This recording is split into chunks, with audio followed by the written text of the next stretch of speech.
Ito ay mga manok.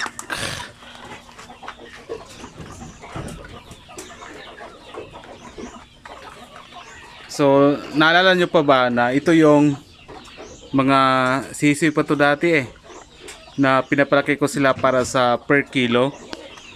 Okay, so ngayon hindi ko pa alam kung ano yung mga timbang bawat isa nito. Ngayon titimbangin natin, but I think meron na ata mga per kilo dito. So may mga kasama sila dito na sinisiparate ko sila kasi binubuli nila yung mga iba na maliliit dito. Yung iba naman dito na nagtungtong ng mga I think mga 1 kilo na siguro. Kinukonsumo yung iba, so konti na lang yung natitira. Actually ito yung natitira para sa yung mga hindi nabili ng ating mga buyer.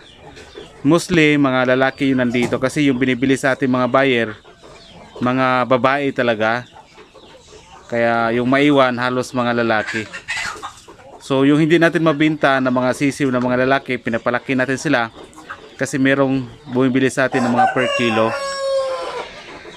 Ang tagal ko nang hindi nakabinta ng mga per kilo kasi mostly binibinta ko yung mga sisiw. So yung sa mga nagtatanong dito sa amin sa Bukidnon, ang kiluhan namin dito 250 to 280 per kilo, but mostly dito sa akin is 250 per kilo yung binibinta ko rito. Hindi pa ako nakatry na nakapagbinta ng 280 per kilo. Mula noon nung nandito ako sa Bukidnon hanggang ngayon, 250 per kilo pa rin sila. Ayan o, ayan o. So ang tagal po nating maghintay pala ng na kung gusto natin na per kilo yung ating mga manok. Nakunan ko ito sa mga video I think mga 3 weeks ago siguro. Maliit pa to sila. Pero I think marami na dito siguro yung mga nagpi per kilo na. Okay. So subukan natin magtimbang maya-maya.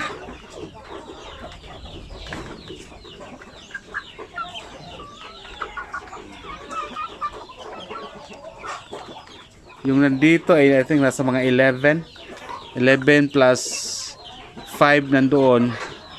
Mga 11 plus 5 mga 16. Yan. Mas sila, mas maganda na ilagay mo sila dito na hindi sila direct sa init at ulan. Hindi na sila magastos sa gamot. Ayan kita mo lahat, walang nagkasipon, coryza or kung anong mga sakit sa ating mga manok. Dahil nandito sila sa ating kulungan nila na hindi direct sila sa ulan at init.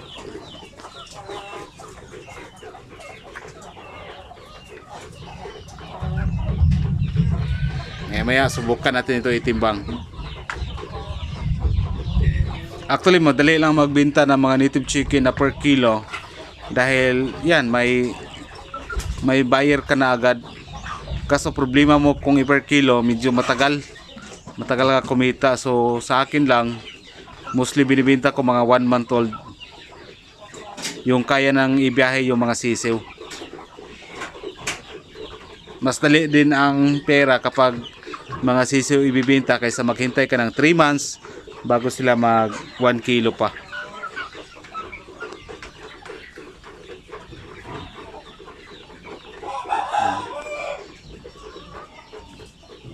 Ang nandito halos mga yan sampin. Ano lang mga sampin to yung basilan, may isa na basilan yan pula. Basilan. So puntahan natin yung iba na iba na sinisiparit ko dito na mga bully na kasama nila. So actually hindi sila pare-pareho ng edad, sinama ko lang sila dito. Kasi yun nga, ito yung mga natitira sa ating mga buyer.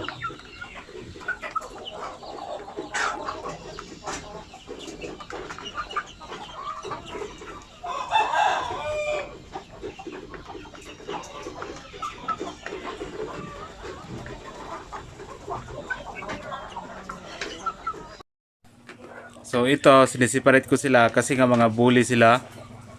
Yan 5. Ito kahit hindi natin to timbangin, 1 kilo na siguro to sila. Kasi medyo yan malaki na. So after 3 weeks. So yun nga, itong mga sampin sa nagtatanong ano yung timbang pag mag 3 months old sila. Mga 1 kilo talaga sila mahigit. Yung iba 1 kilo. Mas mabigat yung mga lalaki kaysa mga babae. So subukan na natin itimbang kung ano yung timbang nila. Maya maya.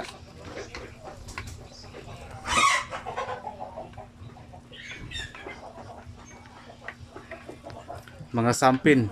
Yung isa, itim yun pero hindi yun sampin, basilan. Then yung 4, sampin na yan.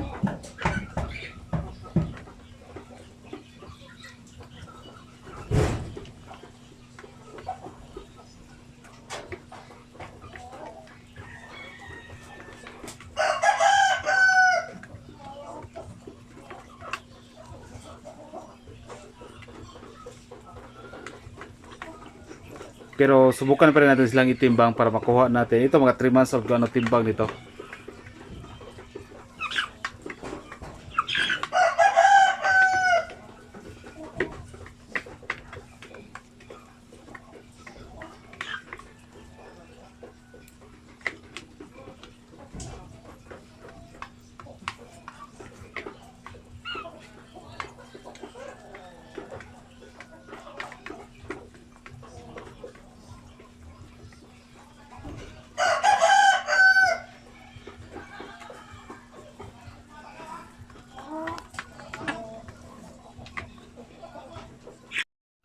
So yan.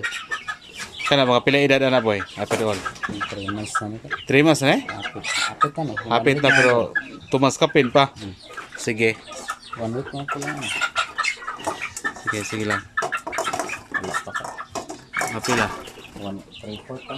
3/4 pa. Kana na ba? Kana 3 months. Kana may 3 months, di ba? 3 months na. May pila timbang. Kilo nito. Lihok isa ba? Ay, isa kilo. May laro na. Kapahigda ah. Lisod kayo magtimbang boy. Ano? Pila? Sa kilo ra sa. 1 kilo? May kanang uban na diha boy, nga butan-butan. Ano naggamay? Gaan kayo kana. Pila timbang ka na? Ha? 3 pala sukol na siya. Sige, sige. 1 kilo no? Apit. Sige, sige daw. Ipahigda boy, ipahigda na. Mga 1 kilo? Apit na gala na si kulang. Ay, lisod magtimbang pa. Gusto mo ko sila mukaon? Or, yan lang siguro magka. Ito, timbang. Kana. Ayaw ko na. Pilag. 1 kilo na no? 3 months na ba? Sige, sige. Pa isa daw, pa isa. Kana. Pila edad na? 2 months ni kapin. 2 months kapin, wala pa 3 months na. Pila timbang? 3/4. 3/4. Kana isa daw, kana wala na timbang. Kana ba? Lah, kagawas. Wala na. Siragay niya kana. Talaga. Kana. Magpuyo siya boy. Lisod kayo magtimbang. 3/4 kapin. Pila edad? 3 months na. 3 months na na. So nagiday 3 months po nga gamay. Dilitanan 1 kilo giday. Kana. Wala na natimbang ganiya. Nakatambay. Sige, pila edad na na? 2 months kapin. 2 months kapin, wala pa ni 3 months. Pila timbang? 3/4. 3/4. Kana pila kilo? 3/4 yata na. 3/4. 3 months na na? Yan kami. So, Ha? 2 months pa ni kapin. 2 months kapin pa di ay. Katong wala gawan kilo, 2 months kapin pa di ito kani asa. Kani siya 2 months kapin pa. 3/4. So mga 3/4 pa. Ang gamay. Pabili ba ka? Ay na. Kana. Kana mga pila ka edad na eh. 2 months. 2 months sige, 2 months. Pila? Wala pa 3/4. Wala pa 3/4 pero duol na. Hmm. Boy daw boy. Kaya itong picturean. Okay, sakto na. Pila edad? 3 months kapin. Kana 3 months kapin. Tara daw. Okay, butang. Mulupad man siya eh. Pilay ka pin 1 and 1/4. Wala ra po. Dapat po. Kapit na. Apit na 1 and 1/4. Lisod kayo magtimbang kana uban na sa diya. Kana. Baye, Oh, bay. Laki ni, laki. laki na pila edad na eh. 3 months old. 1 and 1/4 gyapon. 3 months na. 1 and 1/4 no. Mga 3 months and 2 weeks, 1 and 1/4. Ano, 3 months. Kana mo 3 months. Sige, 3 months. Bayi man eh, manang kamay na. Pero doon lang po siya 1 kilo. Buhay lang boy. Buhay, kuha mo kamot boy. Sila kumambak. Sige, kanila yung guniti.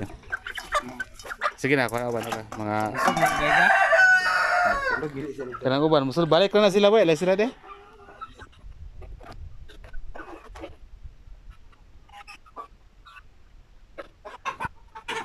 Panglas na ni.